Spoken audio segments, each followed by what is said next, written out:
Hello students. आज के class में मैं आपको कंप्यूटर नेटवर्क के बारे में बताऊंगी। सबसे पहले यहाँ पे आप चित्र देख सकते हैं। ये पूरी दुनिया भर के जो कंप्यूटर होते हैं किसी न किसी नेटवर्क से आपस में कनेक्ट रहते हैं, उसका एक डायग्राम है। इसके बाद आप एक और डायग्राम देखिए। यहाँ पे भी जितने भी कंप्यूटर होते हैं वो सब एक दूसरे से जिस माध्यम से जुड़े होते हैं उसे ही नेटवर्क कहा जाता है। मतलब कि एक या एक से अधिक कंप्यूटर को जिस माध्यम से जोड़ा जाता है वही नेटवर्क है। आगे आप देख लीजिए कंप्यूटर नेटवर्क क्या है। जब एक से अधिक कंप्यूटर को किसी माध्यम के द्वारा आपस में जोड़ा जाता है और जानकारी को शेयर किया जाता है तब इस तकनीक को नेटवर्क कहा जाता है। यह कनेक्शन तार सहित और तार रहित भी हो सकता है, मतलब कि वायरिंग के द्वारा भी हो सकता है और वायरलेस मतलब कि बिना वायर के भी हो सकता है। वायर्ड मीडिया की बात करें तो ट्विस्ड पेयर केबल, कोएक्सियल केबल और फाइबर ऑप्टिक्स केबल, ये सारे केबल होते हैं जो वायर केबल होते हैं। अगर वायरलेस मीडियम की बात करें तो radio wave, Bluetooth, infrared, satellite, इनमें से ये सारे हो सकते हैं। अब आगे देख लेते हैं। कंप्यूटिंग में एक नेटवर्क दो या दो से अधिक डिवाइसों का समूह है जिसके द्वारा हम कम्युनिकेशन कर सकते हैं। व्यवहारिक रूप से नेटवर्क में भौतिक और वायरलेस कनेक्शन से जुड़े कई अलग अलग कंप्यूटर सिस्टम शामिल होते हैं। Network computer, server, main frame, network device या एक दूसरे से जुड़े हुए अन्य उपकरणों का एक संग्रह होता है जो आपस में डाटा शेयर करने की अनुमति प्रदान करता है। नेटवर्क का एक उत्कृष्ट उदाहरण जैसे कि इंटरनेट है जो पूरे विश्व में लाखों लोगों को जोड़ता है। कहने का मतलब यही है कि जब एक से अधिक कंप्यूटर आपस में जिस भी माध्यम से कनेक्ट होते हैं वही कंप्यूटर नेटवर्क कहलाता है और इस तकनीक के द्वारा ही कम्युनिकेशन किया जाता है सारे कंप्यूटर पर। और इसका जो सबसे बड़ा उदाहरण बोलेंगे तो इंटरनेट है। आज इंटरनेट के द्वारा पूरी दुनिया में एक कंप्यूटर से दूसरे कंप्यूटर पर कम्युनिकेशन किया जा रहा है। आगे देख लीजिए। इस प्रकार से ये सारे कंप्यूटर्स हैं और ये पूरी पृथ्वी पर एक दूसरे से ये सारे कंप्यूटर नेटवर्क के माध्यम से जुड़े हुए हैं या इंटरनेट के माध्यम से जुड़े हुए हैं। नेटवर्क जो है इसके जो उपकरण होते हैं, मतलब कि बहुत सारे डिवाइसेस होते हैं। तो क्या क्या नेटवर्क डिवाइस हैं यहाँ पे देख सकते हैं। जैसे कि देखिए desktop computer, laptop, main frame और सर्वर, ये सारे जो है नेटवर्क उपकरण हैं। सेकंड है कंसोल और थिन क्लाइंट, मतलब कि क्लाइंट कंप्यूटर, सर्वर कंप्यूटर, इस प्रकार से। थर्ड है firewall, bridges, repeater, network interface card, switches, केंद्र, मॉडेम और रूटर, स्मार्टफोन और टैबलेट, वेबकैम। तो ये सारे जो होते हैं नेटवर्क डिवाइसेस हैं जिनके बारे में मैं आपको आगे बताऊंगी। फिलहाल आप ये देखिए पहला जो कंप्यूटर नेटवर्क था कौन सा था। तो सबसे पहला जो कंप्यूटर नेटवर्क था उसका नाम था अर्पानेट। अर्पानेट जो है पहला पैकेट स्विचिंग का उपयोग करने वाला सबसे पहला कंप्यूटर नेटवर्क था जिसे 1960 के दशक के मध्य में विकसित किया गया था। इसे ही आधुनिक इंटरनेट का प्रत्यक्ष पूर्ववर्ती माना जाता है। मतलब कि कंप्यूटर नेटवर्क का आधार जो है अर्पानेट है। पहला अर्पानेट संदेश 29 अक्टूबर 1969 को भेजा गया था। आगे देखेंगे नेटवर्क के प्रकार। जो कंप्यूटर नेटवर्क होते हैं उसके मुख्य रूप से 3 प्रकार होते हैं। पहला जो है लैन, सेकंड जो है मैन और थर्ड जो है वैन। आइए अब एक एक के बारे में डिटेल से जानते हैं। तो सबसे पहला जो है लैन। लैन मतलब कि लोकल एरिया नेटवर्क। इसका जो पूरा नाम है लोकल एरिया नेटवर्क। यह एक ऐसा नेटवर्क है जिसका प्रयोग दो या दो से अधिक कंप्यूटर को जोड़ने के लिए किया जाता है। लोकल एरिया नेटवर्क जो है स्थानीय स्तर पर काम करने वाला नेटवर्क है। मतलब कि एक सीमित क्षेत्र तक यह नेटवर्क कार्य करता है, जिसमें बहुत सारे नेटवर्क आपस में बहुत सारे कंप्यूटर आपस में कनेक्ट होते हैं। इसे संक्षेप में लेन कहा जाता है। यह एक ऐसा कंप्यूटर नेटवर्क है जो स्थानीय इलाके जैसे कि घर, कार्यालय या भवन समूहों को कवर करता है। मतलब कि एक सीमित एरिया तक जिस नेटवर्क के द्वारा कनेक्ट किया जाता है वही आपका लोकल एरिया नेटवर्क होता है। इसका चित्र देख सकते हैं यहाँ पे जो ऊपर में दिखाई दे रहे हैं ये सब कंप्यूटर्स हैं और यहाँ पे इनके सर्वर कंप्यूटर्स हैं या प्रिंटर्स हैं। तो इन सबको एक लोकल एरिया नेटवर्क मतलब कि एक सीमित दूरी पर नेटवर्क से कनेक्ट किया गया है और ये इसी एरिया के अंतर्गत ही कार्य करेंगे। अगर इस एरिया से आप बाहर जाते हैं तो यह नेटवर्क कार्य नहीं करेगा, तो इसे ही लोकल एरिया नेटवर्क कहा जाता है। आगे देख सकते हैं लोकल एरिया नेटवर्क की विशेषताएं। तो सबसे पहला नंबर है, यह एक कमरे या एक बिल्डिंग तक सीमित रहता है। मतलब कि कोई भी एक कमरा बोल सकते हो, एक बिल्डिंग या स्कूल या कॉलेज, इस तरीके से सीमित रहता है। इसकी डाटा जो है ट्रांसफ़र करने की जो स्पीड होती है अधिक होती है, क्योंकि एक सीमित एरिया तक कई कार्य करता है, इसलिए बहुत ही तेज़ी से डाटा को ट्रांसफ़र करता है। थर्ड नंबर है, इसमें बाहरी नेटवर्क को किराए पर नहीं लेना पड़ता है। बाहरी नेटवर्क मतलब कि अलग से कोई नेटवर्क को नहीं खरीदना पड़ता है या किराए पर नहीं लेना पड़ता है। इसमें डाटा सुरक्षित रहता है। इसमें डाटा को व्यवस्थित करना आसान होता है। क्योंकि ये जो एक सीमित एरिया के अंतर्गत कार्य करते हैं, इसलिए डाटा सुरक्षित भी रहता है और उसको व्यवस्थित करना भी आसान हो जाता है। आगे देखेंगे मैन का पूरा नाम जो होता है मेट्रोपॉलिटन एरिया नेटवर्क। यह एक ऐसा उच्च गति वाला नेटवर्क है जो आवाज, डाटा और इमेज को 200 मेगाबाइट प्रति सेकेंड या इससे अधिक गति से डाटा को 75 किलोमीटर तक की दूरी तक ले जाता है। यह लैन से बड़ा तथा वैन का मतलब होता है वाइड एरिया नेटवर्क से छोटा होता है। इस नेटवर्क के द्वारा एक शहर को दूसरे शहर से जोड़ा जाता है। इसके अंतर्गत 2 या 2 से अधिक लोकल एरिया नेटवर्क एक साथ जुड़ जाते हैं या जुड़े होते हैं। यह एक शहर के सीमाओं के भीतर का स्थित कंप्यूटर नेटवर्क होता है। राउटर, स्विच और हब्स मिलकर एक मेट्रोपॉलिटन एरिया नेटवर्क का निर्माण करते हैं। ये राउटर, स्विच और हब के बारे में मैं आपको आगे बताऊंगी। फिलहाल आप इतना ही जान लीजिए कि मेट्रोपॉलिटन एरिया नेटवर्क जो होता है बड़े बड़े महानगर या बड़े बड़े शहरों को आपस में कनेक्ट करने वाला नेटवर्क है। यहाँ पे आप चित्र में देख सकते हैं मेट्रोपॉलिटन एरिया नेटवर्क किस प्रकार से एक दूसरे से कनेक्ट होते हैं। यहाँ पे देखिए ऑफिस का बिल्डिंग है, यहाँ पे यूनिवर्सिटी कैंपस है, यहाँ पे रेसिडेंशियल एरिया है या फिर यहाँ पे गवर्नमेंट बिल्डिंग है। तो ये सभी जो है आपस में मेट्रोपॉलिटन एरिया नेटवर्क के द्वारा कनेक्टेड हैं। आगे देख सकते हैं मैन की विशेषताएं।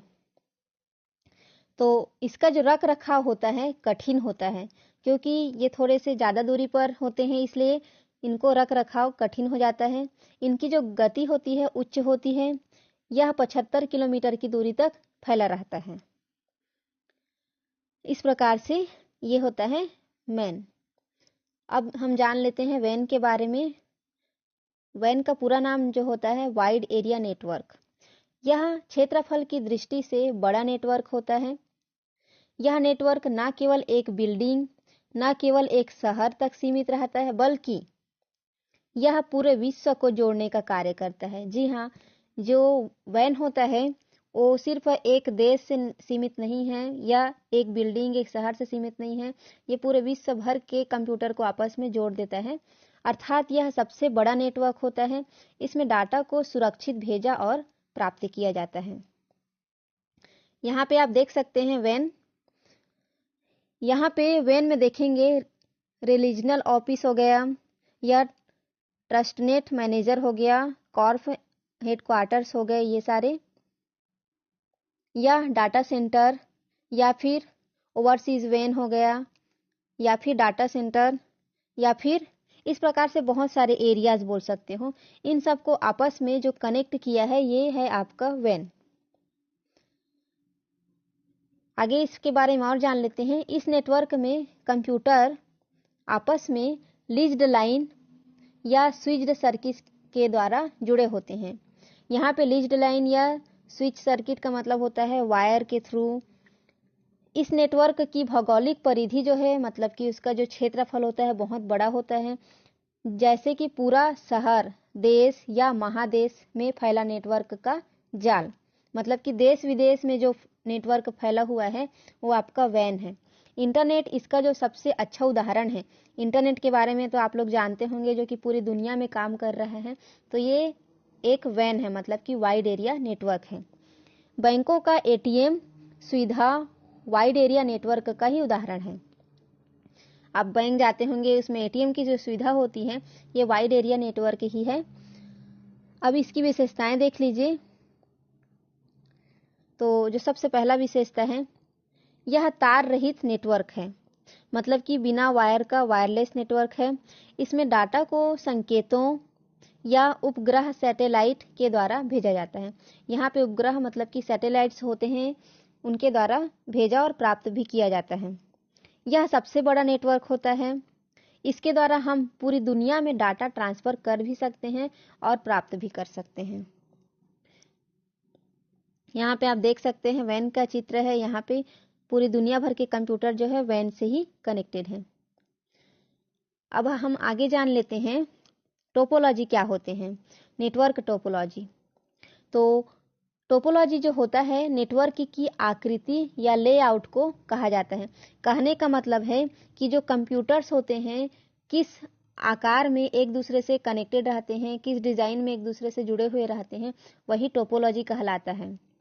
नेटवर्क के अलग अलग मतलब ज्वाइंट को ही नेटवर्क टोपोलॉजी कहा जाता है। जैसे कि नेटवर्क के विभिन्न नोड होते हैं। जो नोड होते हैं मतलब कि कंप्यूटर के जिस हिस्से को जोड़ा जाता है उसे ही नोड कहा जाता है। तो नेटवर्क के विभिन्न नोड किस प्रकार एक दूसरे से जुड़े होते हैं तथा कैसे एक दूसरे के साथ कम्युनिकेशन स्थापित करते हैं, इसे ही टोपोलॉजी कहा जाता है। उस नेटवर्क को टोपोलॉजी ही निर्धारित करता है कि कौन सा कंप्यूटर किस तरीके से जुड़ा रहेगा। टोपोलॉजी फिजिकल या लॉजिकल दोनों प्रकार का हो सकता है। फिजिकल या लॉजिकल का मतलब यह होता है कि फेस टू फेस जुड़े रहेंगे या फिर दूसरे माध्यम से भी जुड़े रहेंगे। कंप्यूटर्स को आपस में जोड़ने एवं उसमें डाटा फ्लो की विधि टोपोलॉजी कहलाती है। टोपोलॉजी किसी नेटवर्क में कंप्यूटर के ज्यामितीय व्यवस्था मतलब कि जियोमेट्रिक अरेंजमेंट को कहते हैं। यहाँ पे टोपोलॉजी का डेफिनेशन देख लीजिए। Topology is a layout of network, कि मतलब कि नेटवर्क जो है जिस तरीके से जिस लेआउट से जुड़े रहेंगे वही टोपोलॉजी कहलाएगा। यहाँ पे आप नेटवर्क टोपोलॉजी के प्रकार देख सकते हैं। तो नेटवर्क टोपोलॉजी ज्यामितीय ग्राफ के संदर्भ में जुड़े उपकरणों के संबंध का वर्णन करता है। नेटवर्क में जुड़े हर डिवाइस को कोने के रूप में प्रस्तुत किया जाता है और उनके मध्य कनेक्शन रेखाओं के द्वारा दर्शाए जाते हैं। यह वर्णन करता है कि प्रत्येक डिवाइस कितने कनेक्शन हैं, मतलब कि डिवाइसेस के कितने कनेक्शन हैं उनको रेखा से ही प्रदर्शित किया जाता है, किस क्रम में है और किस प्रकार के पदानुक्रम में है। आगे देख लेंगे नेटवर्क टोपोलॉजी निम्नलिखित प्रकार की होती हैं। फर्स्ट है रिंग टोपोलॉजी, सेकंड है बस topology, star topology, mesh topology, tree topology. इसके अलावा एक और टोपोलॉजी है जिसका नाम है हाइब्रिड टोपोलॉजी। तो एक एक टोपोलॉजी के बारे में डिटेल से जानते हैं। सबसे पहला नंबर है रिंग टोपोलॉजी। यहाँ पे आप चित्र देख सकते हैं, ये है रिंग टोपोलॉजी जिसमें सारे के सारे कंप्यूटर एक रिंग की भांति इस प्रकार से कनेक्टेड हुए। तो इस नेटवर्क में जो है यहाँ पे 6 कंप्यूटर दिखाई दे रहे हैं कि इससे ज़्यादा भी कंप्यूटर हो सकते हैं और इससे कम भी हो सकते हैं, जो इस तरीके से गोलाकार शेप में कनेक्टेड रहते हैं। इसे ही रिंग टोपोलॉजी कहा जाता है। तो देखते हैं रिंग टोपोलॉजी के बारे में। इस कंप्यूटर में कोई होस्ट, मुख्य या कंट्रोलिंग कंप्यूटर नहीं होता है। कहने का मतलब है कि ये सारे के सारे कंप्यूटर स्वतंत्र होते हैं।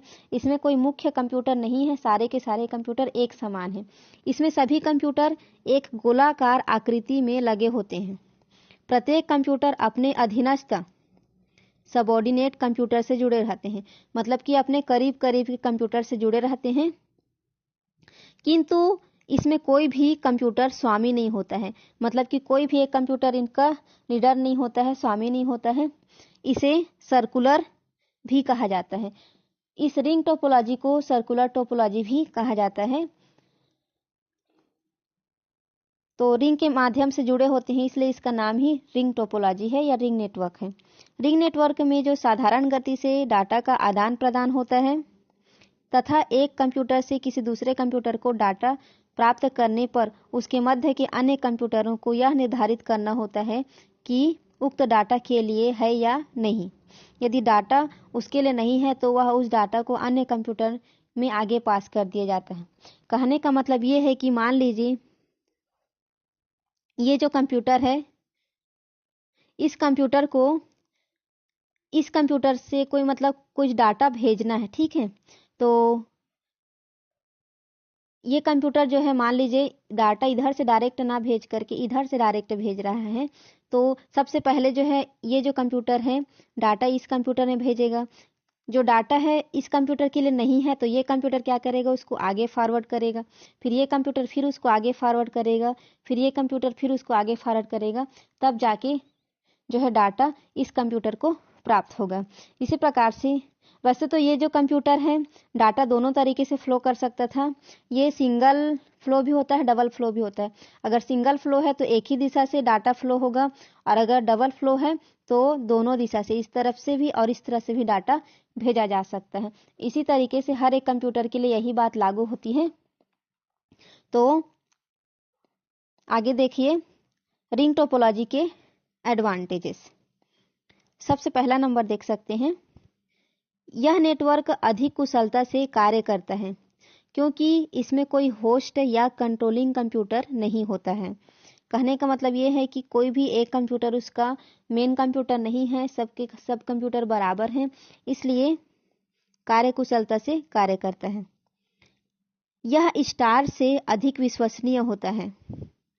स्टार टोपोलॉजी जो होता है उसके बारे में भी आपको नहीं बताई हूँ, तो उससे जो है ये अधिक विश्वसनीय है क्योंकि यह किसी एक कंप्यूटर पर निर्भर नहीं होता है।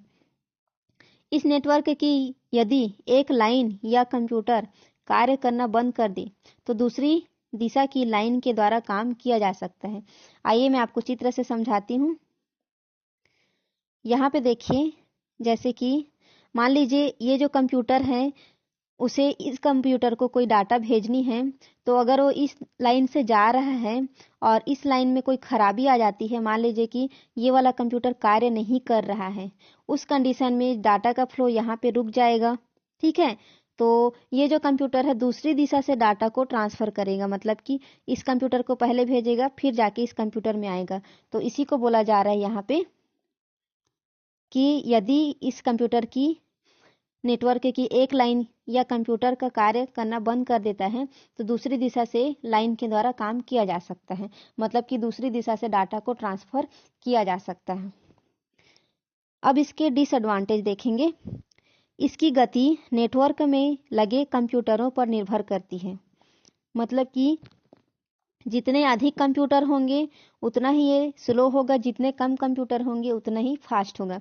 यदि कंप्यूटर कम है तो गति अधिक, यदि कंप्यूटर की संख्या अधिक है तो गति कम हो जाती है।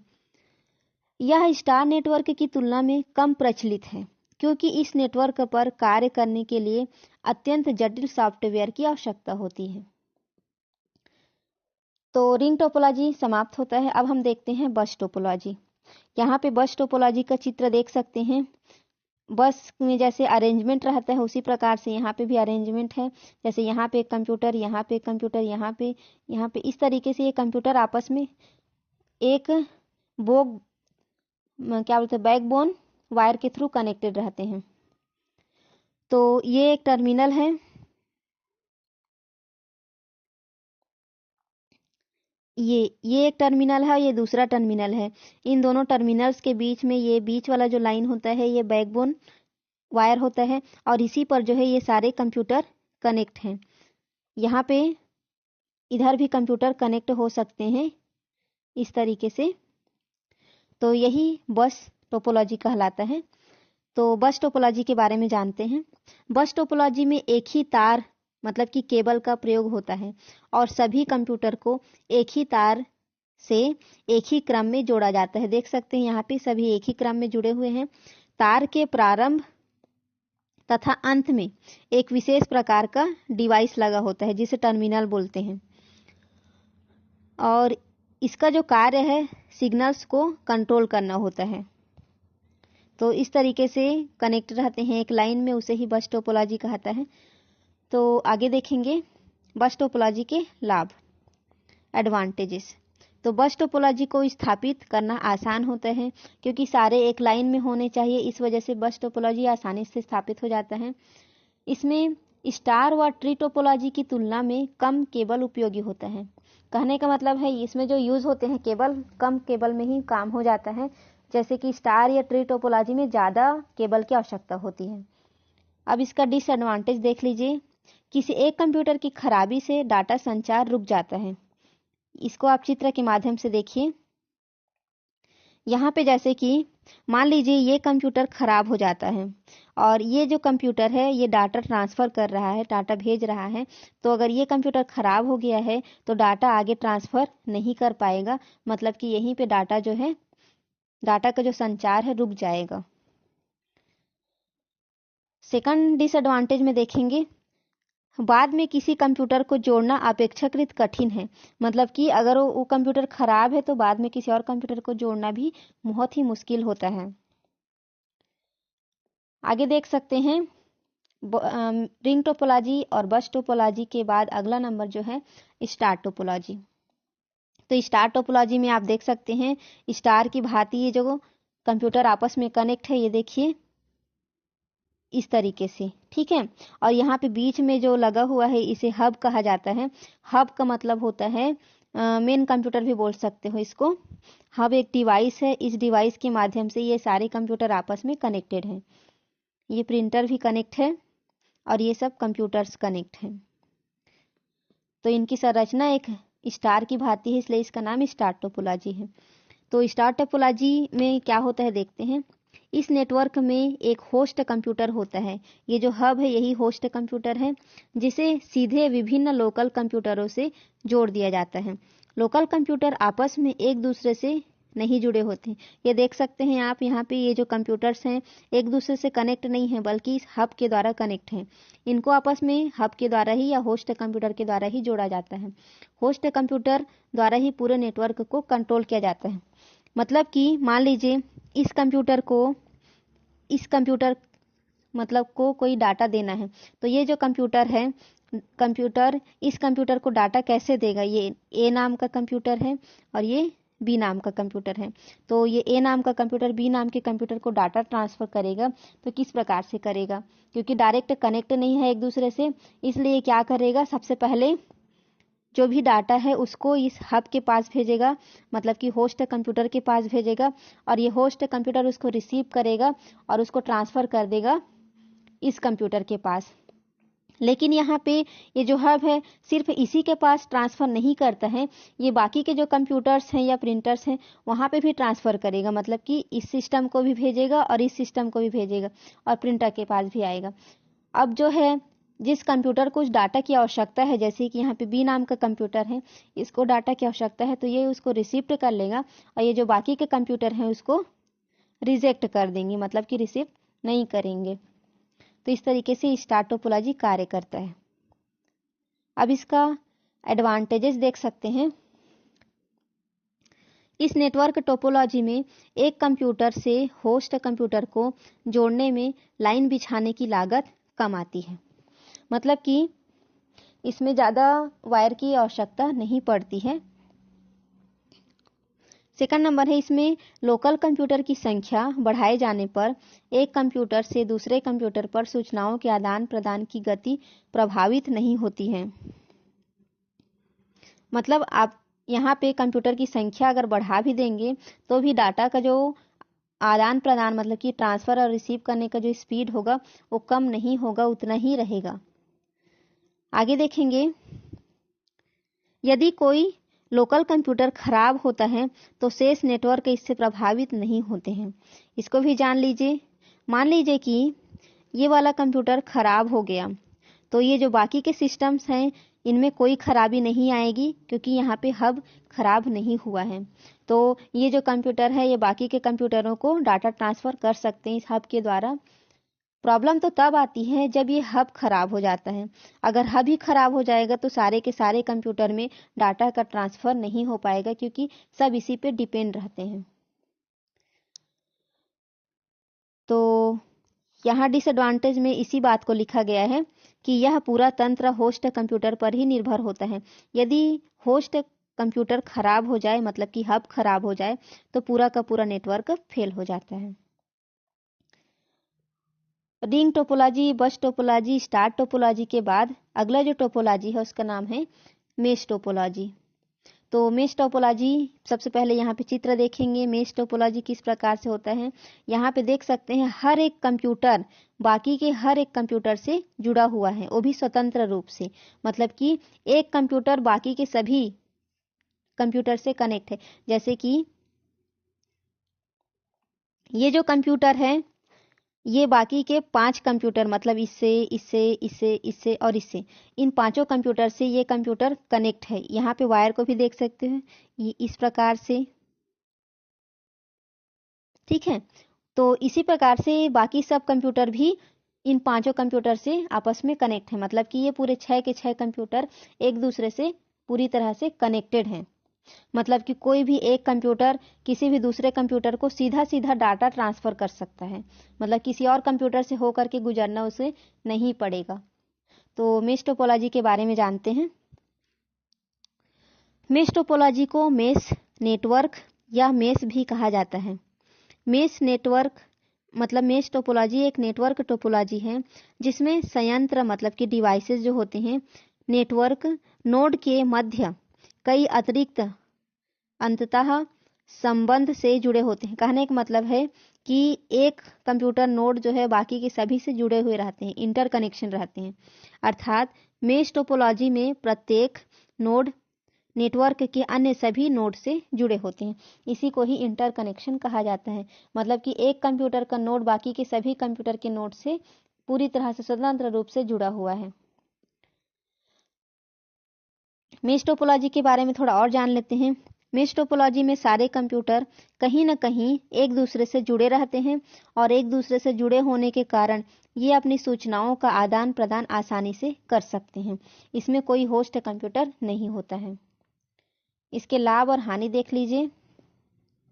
नेटवर्क के किसी नोड या संचार माध्यम में त्रुटि हो जाने पर भी डाटा स्थानांतरण जारी रहता है। कहने का मतलब है कि कोई एक कंप्यूटर खराब हो जाता है तो भी से बाकी के कंप्यूटर जो होते हैं वो डाटा का ट्रांसफ़र कर सकते हैं। जैसे कि ये कंप्यूटर खराब हो गया, ठीक है, तो इस कंप्यूटर को कोई डाटा भेज नहीं सकता क्योंकि ये खराब हो चुका है। लेकिन बाकी के जो सारे कंप्यूटर्स हैं ये एक दूसरे को डाटा आसानी से भेज भी सकते हैं और प्राप्त कर सकते हैं। मतलब खराबी जिस कंप्यूटर में आई है वही बस खराब होगा, बाकी के जो नेटवर्क हैं इसमें कोई खराबी नहीं आएगी, ये सब अच्छे से कार्य करेंगे। अगला नंबर देखेंगे। इसमें कई नोड एक साथ डाटा स्थानांतरण कर सकते हैं। मतलब कि एक साथ बहुत सारे कंप्यूटर भी एक साथ डाटा को भेज भी सकते हैं और प्राप्त भी कर सकते हैं। अतः इस टोपोलॉजी द्वारा भारी मात्रा में डाटा स्थानांतरण किया जा सकता है। थर्ड है, नेटवर्क में नया नोड जोड़ने से डाटा का संचरण प्रभावित नहीं होता। कहने का मतलब ये है कि अगर आप एक से अधिक कंप्यूटर उसमें अलग से और जोड़ते हैं तो भी से जो डाटा का ट्रांसफ़र है वो उसमें प्रभावित नहीं होता, इफेक्ट नहीं पड़ता है। इसके डिसएडवांटेज देख लीजिए। इस टोपोलॉजी के निर्माण तथा रख रखाव का जो खर्च होता है अधिक होता है। आप यहाँ पे चित्र में ही देख सकते हैं, सारे के सारे कंप्यूटर एक दूसरे से स्वतंत्र रूप से जुड़े हुए हैं। इस वजह से इसमें बहुत सारे वायर की ज़रूरत पड़ती है और बहुत सारे नेटवर्क मतलब की भी ज़रूरत पड़ती है। इस वजह से इनका जो होता है खर्च बहुत ही ज़्यादा हो जाता है। अगला देखेंगे, परंतु वायरलेस तकनीक द्वारा मेश टोपोलॉजी का निर्माण अपेक्षाकृत सरल होता है।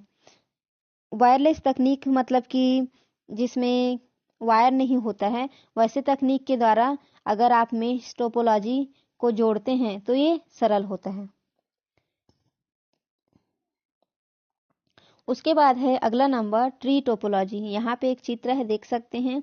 ट्री टोपोलॉजी किस प्रकार से है, एक पेड़ की भांति दिखाई दे रहा होगा जिसमें सारे के सारे कंप्यूटर पेड़ की भांति उसी आकार में जुड़े हुए हैं। और यहाँ पे जो एक मोटा सा वायर दिखाई दे रहा है, इसी को कहा जाता है बैकबोन केबल। और यहाँ पे अलग अलग नोड्स हैं, अलग अलग कंप्यूटर हैं जो कि आकार में बढ़ते ही जा रहे हैं और एक दूसरे से कनेक्ट हैं। आगे देखेंगे ट्री टोपोलॉजी क्या होता है।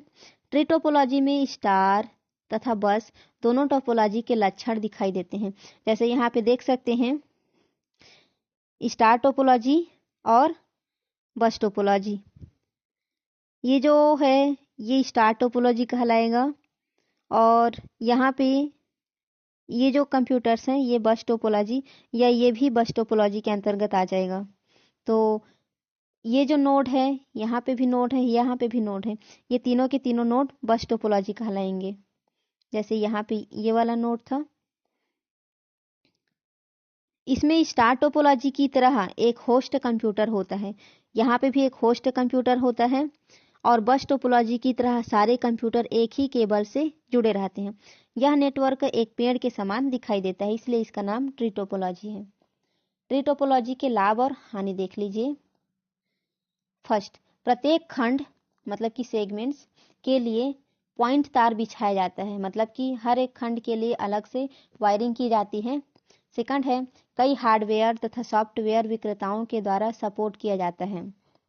डिसएडवांटेज देखेंगे, प्रत्येक खंड का कुल लंबाई प्रयोग में लाए गए तार के द्वारा सीमित होता है, मतलब कि जितना लंबाई का तार की आवश्यकता है उतने लंबाई का तार वहां पे प्रयोग किया जाता है। यदि बैकबोन लाइन टूट जाती है तो पूरा खंड मतलब कि पूरा सेगमेंट ही रुक जाता है। यहाँ पे आप देख सकते हैं, ये जो कंप्यूटर्स थे बैकबोन वायर के थ्रू ही कनेक्ट हैं। ये जो लाइन है ये बैकबोन वायर है, इसी के द्वारा ही ये कनेक्ट हैं। अगर यही खराब हो जाए या यही टूट जाए तो पूरा पूरा नेटवर्क फेल हो जाता है। तो अगला है, अन्य टोपोलॉजी की अपेक्षा इसमें तार बिछाना या इसे कॉन्फ़िगर करना कठिन होता है, मतलब इसका जो अरेंजमेंट करना होता है, तार बिछाना होता है, ये बहुत ही मुश्किल से हो पाता है क्योंकि बहुत सारे कंप्यूटर इसमें कनेक्ट होते हैं, वो भी अलग अलग टोपोलॉजी के आधार पे। अगला नंबर है हाइब्रिड टोपोलॉजी। तो हाइब्रिड टोपोलॉजी जो होता है, बाकी के जितने भी टोपोलॉजी भी मैं आपको बताई हूँ उन सभी का कॉम्बिनेशन को ही हाइब्रिड टोपोलॉजी कहा जाता है। कहने का मतलब ये है कि मान लीजिए स्टार टोपोलॉजी और रिंग टोपोलॉजी को आपस में कनेक्ट कर दिया जाए तो ये बस टोपोलॉजी हाइब्रिड टोपोलॉजी कहलाएगा, या बस टोपोलॉजी या मेश टोपोलॉजी को कनेक्ट कर दिया जाए तो भी हाइब्रिड टोपोलॉजी कहलाएगा। मतलब कि एक से अधिक टोपोलॉजी को आपस में जो कनेक्ट किया जाता है उसे ही हाइब्रिड टोपोलॉजी कहा जाता है। मतलब कि दो या दो से अधिक टोपोलॉजी बोल सकते हो।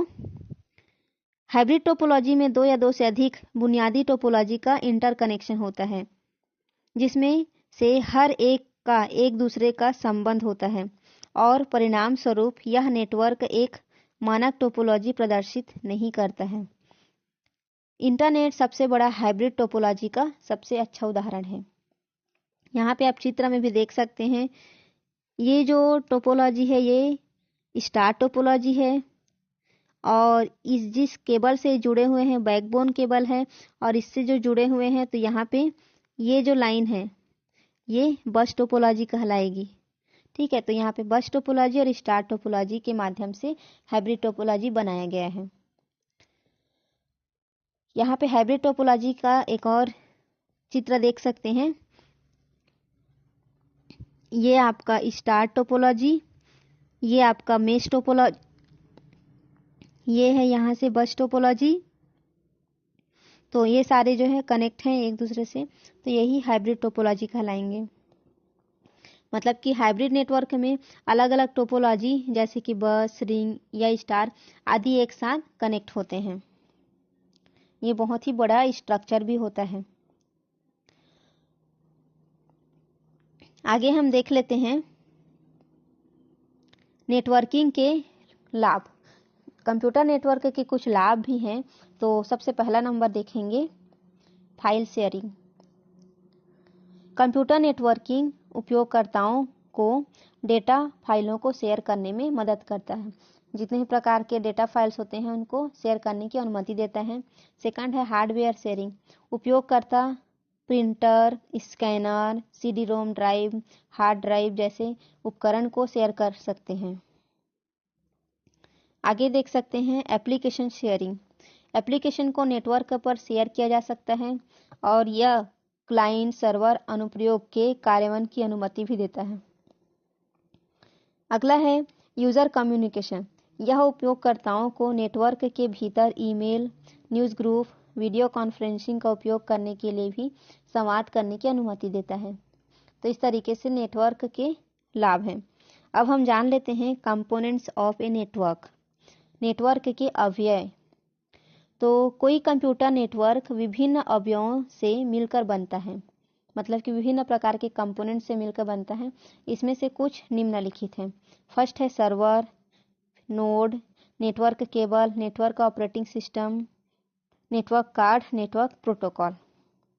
तो जानते हैं क्या होते हैं। Network server. कंप्यूटरों के नेटवर्क में सर्वर केंद्रीय कंप्यूटर होता है। मतलब कि मुख्य कंप्यूटर होता है जिससे नेटवर्क के सभी कंप्यूटर जुड़े होते हैं। किसी भी नेटवर्क में सर्वर नेटवर्क के अन्य कंप्यूटरों से शक्तिशाली होता है।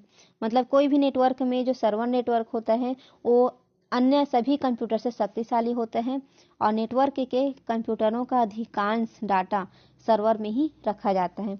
मतलब कि सर्वर कंप्यूटर मुख्य कंप्यूटर होता है जहां से कोई भी डाटा या जानकारी को प्राप्त किया जाता है। सेकंड नंबर है नोड।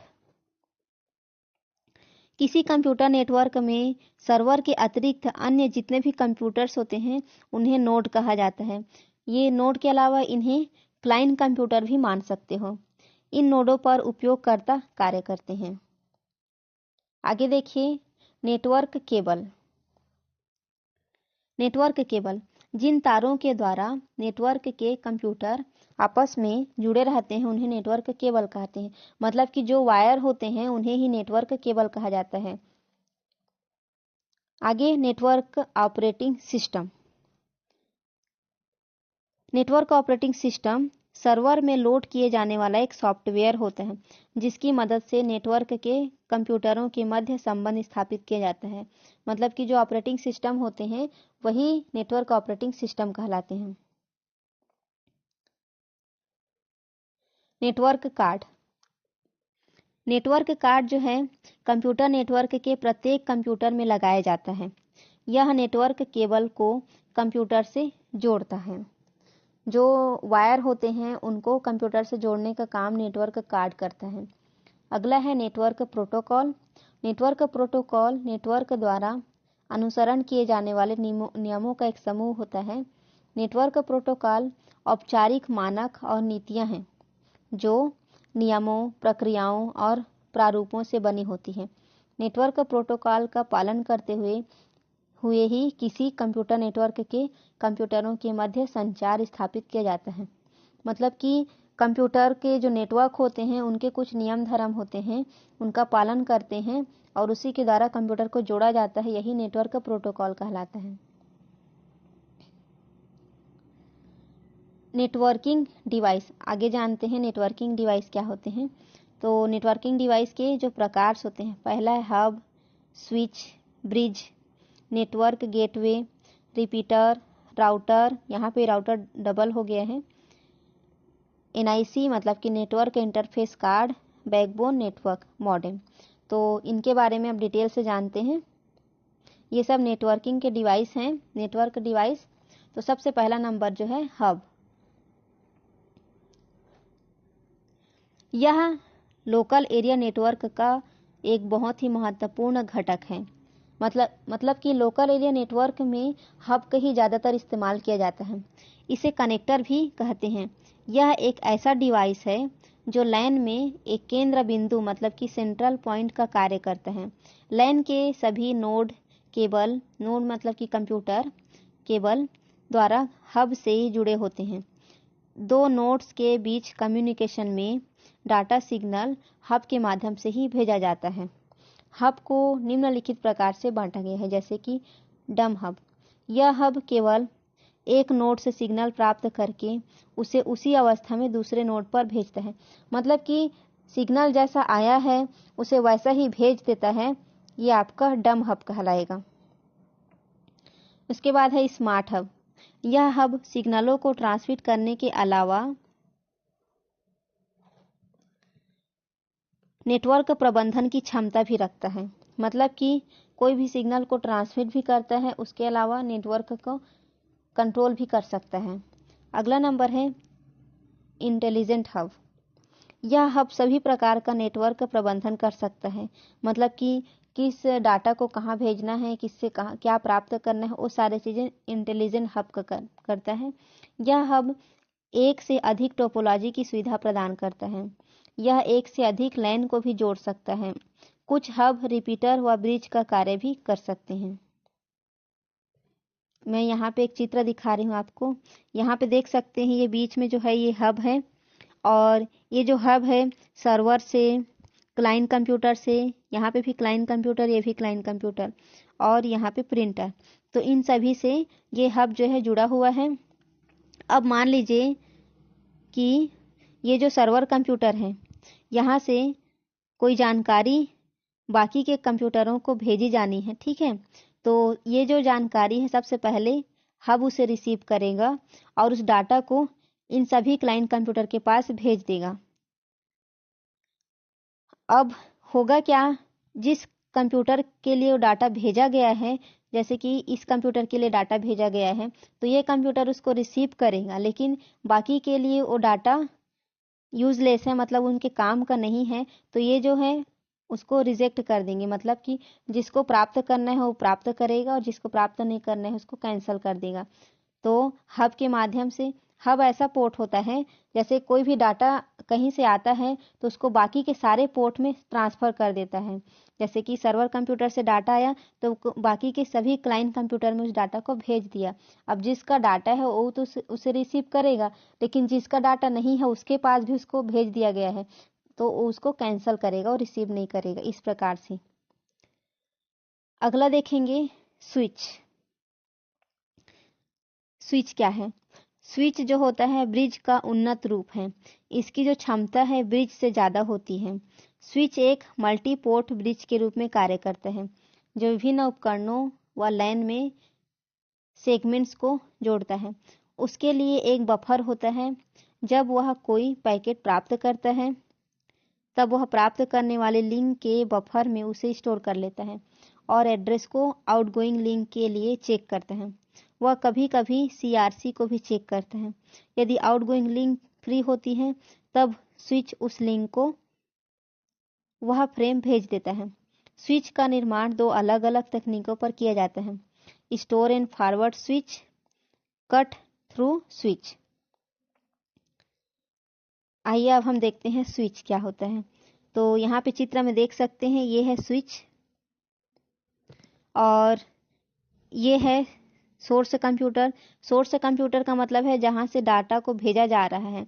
तो ये सोर्स कंप्यूटर डाटा पैकेट भेज रहा है, तो ये स्विच क्या करेगा, उसे जिस कंप्यूटर के लिए उस डाटा को भेजा जाना है उस रास्ते पर उसको भेज देगा। जैसे कि उसको चेक करेगा, मतलब कि स्विच के पास पूरा एक टेबल होता है कि डाटा कहाँ से आ रही है, उसको कहाँ भेजा जाना है।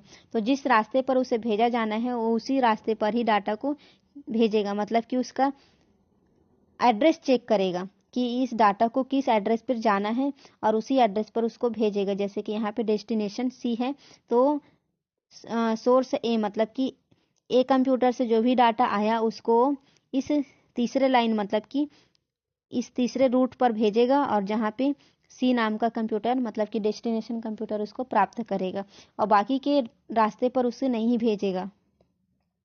कहने का मतलब यही है कि स्विच उसको जिस रास्ते पर जाना है उसी रास्ते, मतलब उसी रूट पर ही उसको सेंड कर देता है, बाकी के लाइन में उसको नहीं भेजता है। उसका एड्रेस जहाँ पे है वहीं पे उसको भेजता है। आगे देखेंगे ब्रिज। ब्रिज एक ऐसा नेटवर्किंग अवयव है जो नेटवर्क को विभाजित करता है। ब्रिज ओएसआई मॉडल की डाटा लिंक लेयर पर कार्य करता है। इनका उपयोग अलग अलग तरह के मीडिया को जोड़ने के लिए किया जाता है। ब्रिज जो होते हैं सिग्नल को पुनः निर्मित तो करते हैं परंतु किसी भी तरह का प्रोटोकॉल परिवर्तन नहीं करते हैं। ब्रिज को 3 तरह से विभाजित किया जा सकता है: लोकल ब्रिज, रिमोट ब्रिज और वायरलेस ब्रिज। आइए चित्र देखते हैं। ये है आपका ब्रिज। ब्रिज इस प्रकार से दिखाई देता है। तो यहाँ पे देखेंगे बहुत सारे कंप्यूटर का एक सेगमेंट्स है और यहाँ पे भी बहुत सारे कंप्यूटर्स का एक सेगमेंट्स है। तो इन दोनों के बीच में जिस डिवाइस को जोड़ा गया है उसे ही ब्रिज कहते हैं। अब जो है ब्रिज करता क्या है, अगर इस सेगमेंट से कोई डाटा ट्रांसफर किया जाता है तो ब्रिज पहले उसे चेक करेगा, उसका आईपी एड्रेस चेक करेगा, बोल सकते हो कि इस डाटा को कहाँ भेजा जाना है। अगर उसका आईपी एड्रेस प्राप्त करने वाले कंप्यूटर के पास है तभी उस डाटा को वहां पे भेजेगा, और अगर प्राप्त करने वाले कंप्यूटर के पास इसका जो आईपी एड्रेस है वो मैच नहीं करता है तो उसे वो रिसीव ही नहीं करेगा, उसे वापस भेज देगा। और इस तरीके से ये कार्य करता है। मतलब कि अगर भेजने वाला कंप्यूटर और प्राप्त करने वाले कंप्यूटर का आईपी एड्रेस मैच करता है तभी जो है डाटा का आदान प्रदान होगा। आगे देखिए गेटवे। गेटवे का उपयोग अलग अलग प्रोटोकॉल पर आधारित नेटवर्क जोड़ने के लिए किया जाता है। मतलब कि अलग अलग प्रकार के जो प्रोटोकॉल्स होते हैं उनके आधारित जो कंप्यूटर नेटवर्क हैं उनको जोड़ने के लिए गेटवे का प्रयोग किया जाता है। जैसे कि स्टार हो गया, या फिर ऐसा भी बोल सकते हो अलग अलग प्रोटोकॉल पर आधारित हैं। मतलब कि मान लीजिए कोई एक नेटवर्क में ऑडियो मैसेज जाता है, मतलब कि जो डाटा है ऑडियो के रूप में जाता है, और एक प्रोटोकॉल के अंतर्गत जो डाटा है वो उसके थ्रू, मतलब कि डाटा के रूप में ही जाता है, भेजा जा रहा है। तो ये दोनों अलग अलग डिवाइस हो गए। एक तो ऑडियो, मतलब ऑडियो सिग्नल के थ्रू जा रहा है, और एक डाटा के रूप में जा रहा है। तो इन दोनों को आपस में कनेक्ट कैसे किया जाए, क्योंकि दोनों प्रकार का जो डाटा है वो समान नहीं है, अलग अलग प्रकार का कम्युनिकेशन हो रहा है। तो उनको जोड़ने के लिए गेटवे, जैसे कि मनुष्य और कंप्यूटर दोनों अलग अलग होते हैं। मतलब कंप्यूटर जो होता है 01 को समझता है और मनुष्य जो होता है इंग्लिश भाषा को समझता है। तो दोनों का लैंग्वेज ही अलग अलग है, हाई लेवल लैंग्वेज और लो लेवल लैंग्वेज है। तो उनके बीच जो कम्युनिकेशन कराते हैं तो उसके लिए कंपाइलर, इंटरप्रेटर, ये सब होता है। उसी प्रकार से यहाँ पे गेटवे जो होता है अलग अलग तरीके के जो मैसेज होते हैं, सिग्नल्स होते हैं, उनको उन पर आधारित जो नेटवर्क होता है उसको जोड़ने के लिए गेटवे का प्रयोग किया जाता है। तो गेटवे एक ऐसा नाम है जो नेटवर्क अवयवों की एक बहुत बड़ी श्रेणी को प्रदर्शित करता है। इसके द्वारा अलग अलग नेटवर्क आर्किटेक्चर व अलग अलग प्रोटोकॉल्स के बीच कम्युनिकेशन हो पाता है। गेटवे नेटवर्किंग ओएसआई मॉडल के ऊपर वाली लेयर पर कार्य करते हैं। यहाँ पे आप देख सकते हैं गेटवे। तो यहाँ पे देख सकते हैं वैन वाइड एरिया नेटवर्क है और यहाँ पे लैन लोकल एरिया नेटवर्क है, और इन दोनों के बीच में जो कम्युनिकेशन करा रहा है ये है आपका गेटवे।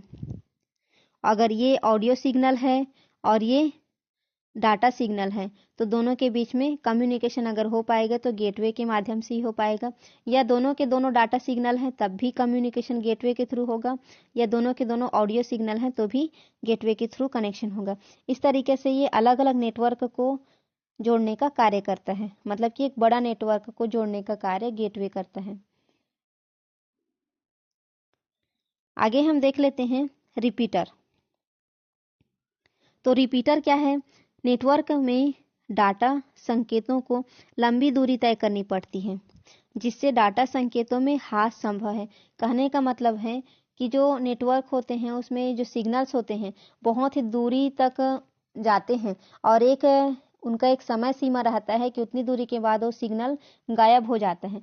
तो जहाँ पे जो सिग्नल वीक होते हैं वहीं पे वो संकेत जो है उनका समाप्त हो जाता है, या ऐसा संभव है कि उन डाटा नष्ट हो सकते हैं। तो लंबी दूरी तक डाटा संकेतों की विश्वसनीयता बनाए रखने तथा ट्रांसमिशन में हुए हास से निपटने के लिए उन्हें एम्पलीफाई करना पड़ता है, मतलब कि उनको फिर से बनाना पड़ता है, उस डाटा को फिर से पुनः निर्माण करना पड़ता है, उसे एम्पलीफाई बोला जा रहा है। तो इसे ही रिपीटर के द्वारा किया जाता है। तो रिपीटर एक हार्डवेयर है जो संचार माध्यम से डाटा संकेत लेकर उन्हें परिवर्धित करता है तथा पुनः संचार माध्यम पर भेज देता है। इस प्रकार रिपीटर नेटवर्क दो भागों को आपस में जोड़ता है। आइए इसको चित्र के माध्यम से समझ लेते हैं, रिपीटर कार्य कैसे करता है। यहाँ पे देख सकते हैं आप करप्टेड सिग्नल, मतलब कि ये वीक सिग्नल है। तो इस वीक सिग्नल को जो है रिपीटर उसको रीजनरेट करेगा, मतलब कि एक समय सीमा पर सिग्नल वीक हो जाता है, उस सीमा के अंतर्गत तो सिग्नल रहता है, लेकिन सीमा से जैसे ही बाहर निकलोगे तो सिग्नल वीक होते जाते हैं। तो जहाँ पे सिग्नल वीक होता है अगर वहीं पे रिपीटर लगा दिया जाए तो इस सिग्नल को वापस से रीजनरेट किया जा सकता है, मतलब कि पहले जैसा बनाया जा सकता है। तो यही रिपीटर का कार्य होता है। लेकिन अगर ये सिग्नल पूरी तरह से ही जीरो हो गया है तो उसको वापस रिपीटर रीजनरेट नहीं कर सकता, मतलब कि सिग्नल थोड़ा बहुत वीक होना ही चाहिए, मतलब वीक रहेगा तभी सिग्नल को रीजनरेट किया जा सकता है। और अगर वो पूरी तरह से जीरो ही हो गया है सिग्नल तो उसको रिपीटर रीजनरेट नहीं कर पाएगा। तो यहाँ पे इस वीक सिग्नल को रिपीटर जो है रीजनरेट कर रहा है और उसको वापस से मतलब कि पहले जैसा पुनः निर्माण, मतलब पहले जैसा सिग्नल बना देता है और आगे भेज देता है। यहाँ पे भी देख सकते हैं ये लेफ्ट टू राइट था और यहाँ राइट से लेफ्ट देख लीजिए, ये आपका करप्टेड सिग्नल, वीक सिग्नल, इसको रिपीटर जो है रीजनरेट करके पहले जैसा सिग्नल बनाकर कंप्यूटर को भेजता है। यही काम है रिपीटर का, मतलब कि वीक सिग्नल को एम्पलीफाई करना, रीजनरेट करना ही रिपीटर का कार्य है। अगला नंबर है राउटर। तो राउटर क्या होता है? एक ऐसा इंटर नेटवर्क डिवाइस होता है जो विभिन्न आर्किटेक्चर जैसे कि ईथरनेट, टोकन रिंग इत्यादि को जोड़ने के लिए उपयोग किया जाता है। इसके द्वारा एक लॉजिकल नेटवर्क से दूसरे नेटवर्क को पैकेट्स भेजे जा सकते हैं। राउटर का जो उपयोग होता है उन बड़े बड़े इंटर नेटवर्क में होता है जो टीसीपी आईपी प्रोटोकॉल सूट का उपयोग करते हैं। आगे देखेंगे राउटर। राउटर नेटवर्क गेटवे पर स्थापित किया जाता है तथा दो या अधिक नेटवर्क से जुड़ा होता है। यह अलग अलग टोपोलॉजी या प्रोटोकॉल या संचार माध्यमों का प्रयोग करने वाले नेटवर्क के बीच डाटा स्थानांतरण का कार्य करता है। राउटर जो है हार्डवेयर या सॉफ्टवेयर या दोनों के मिश्रण से कार्य करता है। यहाँ पे राउटर का चित्र देख सकते हैं, इस प्रकार से राउटर दिखाई देता है। अब इनका कनेक्शन, राउटर किस प्रकार से कनेक्ट है, यहाँ पे देख सकते हैं राउटर और यहाँ पे है सर्वर। सर्वर कंप्यूटर में बोल सकते हो, ये सब क्लाइंट्स कंप्यूटर हैं और इन्हीं सभी को राउटर के द्वारा कनेक्ट किया गया है। तो राउटर क्या करेगा, जिस भी कंप्यूटर से कोई भी जानकारी प्राप्त करनी रहती है उसको पहले उसका एड्रेस चेक करेगा, मैक एड्रेस चेक करेगा, और अगर वो सही मिलता है तब उसको वो भेज देगा इस तरीके से। आगे देखेंगे network interface card NIC. Network interface card printed circuit board से बना हार्डवेयर डिवाइस है जिसे कंप्यूटर के एक्सपेंशन स्लॉट में लगाया जाता है। इसमें नेटवर्क केबल जोड़ने के लिए जैक बना होता है, यहाँ पे देख सकते हैं। यह कंप्यूटर तथा नेटवर्क के बीच संपर्क स्थापित करता है। अलग अलग नेटवर्क टोपोलॉजी तथा प्रोटोकॉल के लिए नेटवर्क इंटरफेस कार्ड भी अलग अलग होता है। प्रत्येक नेटवर्क इंटरफेस कार्ड का एक विशेष मैक एड्रेस होता है। मैक एड्रेस का मतलब होता है मीडिया एक्सेस कंट्रोल एड्रेस, जो कार्ड के निर्माता कंपनी द्वारा दिया जाता है। नेटवर्क से जुड़ा प्रत्येक नोड अपने मैक एड्रेस से ही पहचाना जाता है। मतलब कि कंप्यूटरों का अपना एक नाम होता है, उसी ही या एड्रेस होता है, उसे ही मैक एड्रेस कहा जाता है। ये है आपका नेटवर्क इंटरफेस कार्ड। उसके बाद है बैकबोन नेटवर्क। बैकबोन नेटवर्क क्या होता है? बैकबोन कंप्यूटर नेटवर्क संरचना का मुख्य संचार माध्यम होता है। बैकबोन नेटवर्क विभिन्न कंप्यूटर नेटवर्क को आपस में जोड़ता है और उनके बीच डाटा स्थानांतरण के लिए मार्ग उपलब्ध कराता है। विभिन्न लैन को उस क्षेत्र के वैन से बैकबोन ही जोड़ता है। बैकबोन नेटवर्क मतलब कि एक बड़ा सा नेटवर्क या मोटा वायर वाला, मोटा केबल वाला नेटवर्क होता है। यह विशाल क्षमता मतलब लार्ज कैपेसिटी, अधिक बैंडविड्थ तथा अत्यंत उच्च गति वाला संचार माध्यम होता है। बैकबोन नेटवर्क का मुख्य बस होता है जिससे डाटा का सुपर हाईवे भी कहा जाता है। मतलब उसे डाटा का सुपर हाईवे भी कहा जाता है और बैकबोन केबल के द्वारा ही बैकबोन नेटवर्क को कनेक्ट किया जाता है। यहाँ पे आप देख सकते हैं, ये है आपका बैकबोन केबल। तो इस प्रकार से ये बाकी के सारे कंप्यूटरों से जुड़ा होता है, यही आपका बैकबोन है। अगला नंबर है मॉडेम। मॉडेम शब्द जो है मॉड्यूलेटर और डीमॉड्यूलेटर का संक्षिप्त रूप है।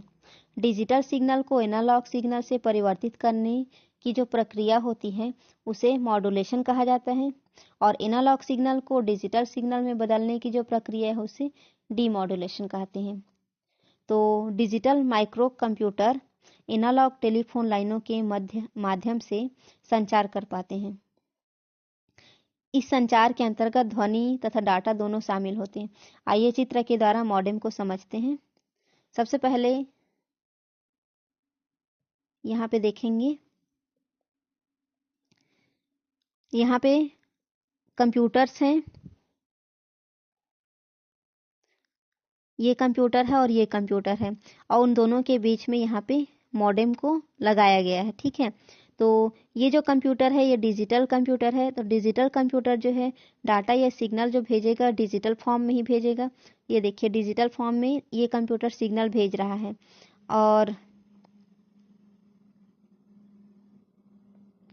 अच्छा, ये जो होते हैं ना डिजिटल सिग्नल भेजा और उसको ये मॉडेम क्या करेगा, उसको टेलीफोन लाइन के माध्यम से भेजते हैं तो उसको इस डिजिटल सिग्नल को एनालॉग सिग्नल में बदल देगा। मतलब कि एनालॉग सिग्नल में बदलने के बाद में इधर का जो मॉडेम रहेगा वो उसको क्या करेगा, वापस से डिजिटल सिग्नल में बदल के कंप्यूटर तक पहुंचाएगा। यही कार्य होता है मॉड्यूलेशन और डीमॉड्यूलेशन का। तो डिजिटल सिग्नल को एनालॉग में बदलना मॉड्यूलेशन कहलाता है और एनालॉग सिग्नल को डिजिटल में बदलना डीमॉड्यूलेशन कहलाता है।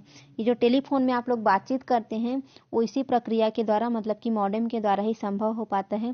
देखिए टेलीफोन लाइन में आप जो भी बोलते हैं वो आपका एनालॉग सिग्नल होता है, उसको जो है मॉडेम क्या करेगा, डिजिटल में पहले बदलता है और कंप्यूटर उसको समझ जाता है और कंप्यूटर जो है उसको वापस से डिजिटल रूप में बदल के भेजता है और जब दूसरे कंप्यूटर के पास जाता है तो डिजिटल कंप्यूटर के रूप में वो प्राप्त करता है और वापस से उसको एनालॉग सिग्नल में जो है मॉडेम बदलता है और उसको टेलीफोन के माध्यम से दूसरा व्यक्ति उसको प्राप्त करता है। तो इस प्रकार से ये मॉड्यूलेशन और डीमॉड्यूलेशन की प्रक्रिया होती है। कंप्यूटर में जो मॉडेम का प्रयोग होता है उसको जान लेते हैं। तो मॉडेम द्वारा डाटा ट्रांसमिट करने की जो गति होती है परिवर्तनशील होती है। ट्रांसफर की गति अथवा ट्रांसफर दर नामक इस गति को बाइट प्रति सेकंड में मापा जाता है। इसकी गति जितनी तीव्र होगी उतनी ही तेज आप सूचना को भेज और प्राप्त कर सकते हैं। एक चित्र को 33.6 kbps मॉडेम से भेजने में 75 सेकेंड्स लगते हैं, जबकि 56 kbps मॉडेम में मात्र 45 सेकंड्स लगते हैं। मूल रूप से मॉडेम के 4 प्रकार होते हैं: external modem, internal modem, PC card और वायरलेस। तो एक एक के बारे में जान लेते हैं। सबसे पहला नंबर है एक्सटर्नल मॉडेम। कंप्यूटर के बाहर स्थित होता है। इसे कंप्यूटर के सीरियल पोर्ट में एक केबल द्वारा जोड़ा जाता है। एक अन्य तार द्वारा मॉडेम को टेलीफोन लाइन में जोड़ा जाता है। इंटरनल मॉडेम जो होता है, सिस्टम यूनिट के भीतर एक प्लग इन सर्किट बोर्ड होता है।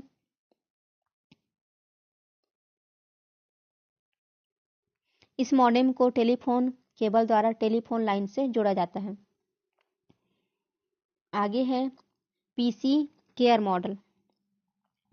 पीसी केयर मॉडेम में होता है, क्रेडिट कार्ड के आकार वाले इस एक्सपेंशन बोर्ड को पोर्टेबल कंप्यूटर के अंदर लगाते हैं। इसे टेलीफोन केबल द्वारा टेलीफोन लाइन से जोड़ते हैं। उसके बाद है वायरलेस मॉडेम। एक्सटर्नल, इंटरनल अथवा पीसी कार्ड किसी भी प्रकार का हो सकता है।